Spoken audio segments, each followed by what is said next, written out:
주님이 오늘 우리에게 주신 말씀은 마가복음 12장 41절부터 44절 말씀입니다. 예수께서 헌금함을 대하여 앉으사 무리가 어떻게 헌금함에 돈 넣는가를 보실세. 여러 부자는 많이 넣는데 한 가난한 과부는 와서 2렙돈 곧 한 고드란트를 넣는지라. 예수께서 제자들을 불러다가 이르시되 내가 진실로 너희에게 이르노니 이 가난한 과부는 헌금함에 넣는 모든 사람보다 많이 넣었도다. 그들은 다 그 풍족한 중에서 넣었거니와 이 과부는 그 가난한 중에서 자기의 모든 소유 곧 생활비 전부를 넣었느니라.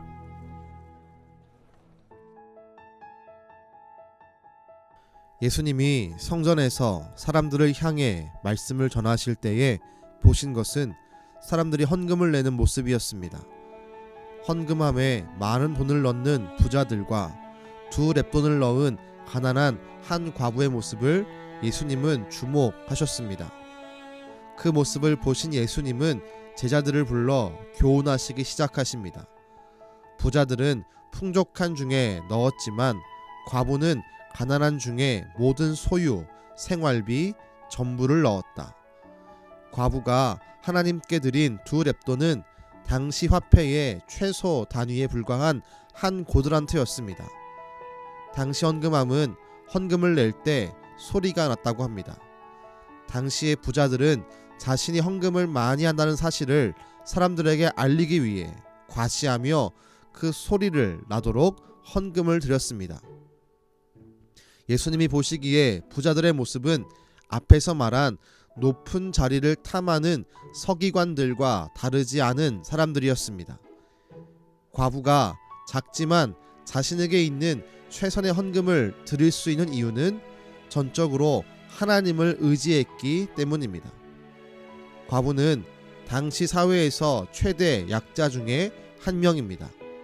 과부는 제대로 된 직장도 잘 구할 수 없었고 사람들의 시선과 눈초리는 차갑게 바라보는 것이었습니다.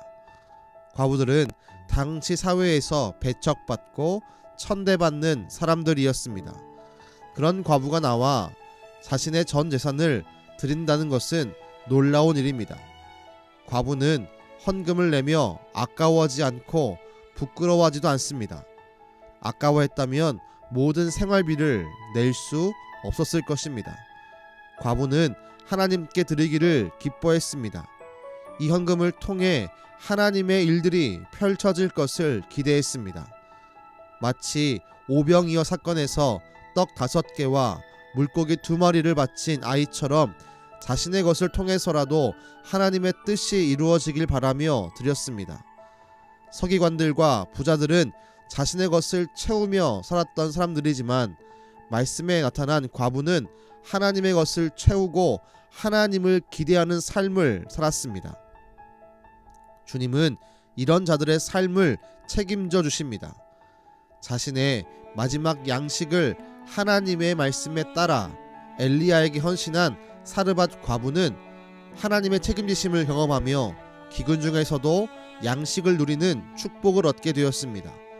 오병이어는 수많은 사람들을 배부르게 하는 위대한 일에 쓰임받는 마중물이 되었습니다. 자신에게 있는 모든 것을 드린 그들의 헌신을 하나님은 보시고 놀라운 축복으로 기적으로 역사해 주셨습니다.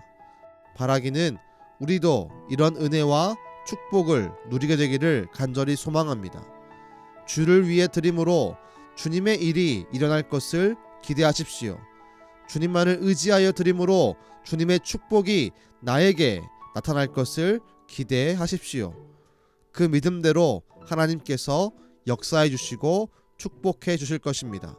기도하겠습니다.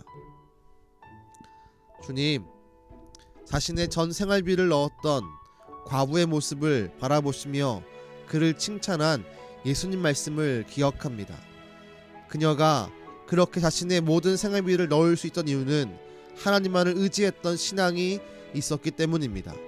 주님, 우리도 하나님만을 의지할 수 있는 신앙을 갖게 허락하여 주시옵소서. 과부처럼 주 앞에 드림을 부끄러워하지 않게 하시고 오히려 기뻐하게 하시며 그 드림을 통해 일어날 하나님의 역사를 기대할 수 있는 그 뜨거운 마음을 우리에게도 부어 주시옵소서. 오늘도 우리의 드림과 헌신을 통해 놀라운 일을 시작하시는 예수님의 이름으로 기도드렸습니다. 아멘.